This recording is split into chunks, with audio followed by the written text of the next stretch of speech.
This is Bo Birchfield, and this is my Milestone 2 update. Alright, so we covered a lot of things in this milestone. As a matter of fact, finished everything for this Milestone 2 milestone, and also finished all of the next week's assignments. So this application is pretty much finished to what was set into place. Now there are a few other things that can be worked on in the coming week, but for the most part everything is taken care of. So I'll show you what we've got. Alright, so the first thing that's easily noticeable is that now there is a new trailer and review button in each of the list items. Basically what this does is the trailer, for example, links to a YouTube web view that searches the name of the title of the game. In this case it's triple pack because that's the deal, and a game trailer. So it'll bring up a list of game trailers. And then the review button, whoops, went a little too far out. The review button will search Metacritic for that particular game and find the review for it. This is showing two results. You can select one of the results and it will give you its review. Now this one in particular doesn't actually have a Metacritic rating, probably because it's the triple pack. It's a package deal, but we can look at another one. All right, so you can see that this is the PC version of the game, which is what we're really looking for, and the Metacritic rating is 94. Other than that, we've created the saved database. So as you can see right now, there's nothing in it.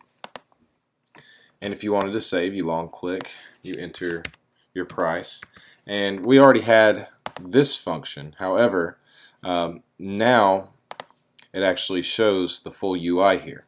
In addition to that, you aren't able to decide that you want a game for higher than it's already offered, considering the fact that this whole function here is to search for a lower price, or wait for a lower price, and then to notify you when that happens. So as you can see, you can enter all that in and do the same thing. You can actually alter your price here. This has been created. You can alter the price, and that modifies in real time, and you can just delete the entry altogether.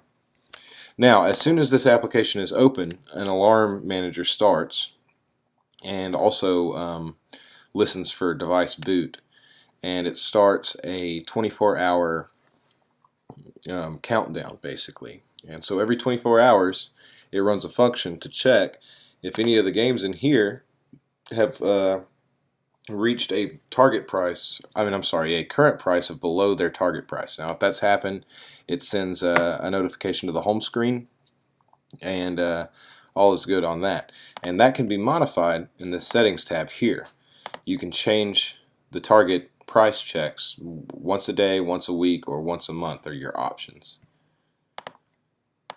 And one of the biggest changes, other than the search, which was implemented a little earlier on, other than the search in particular, we have the search modifications. Now by default all the retailers are checked here.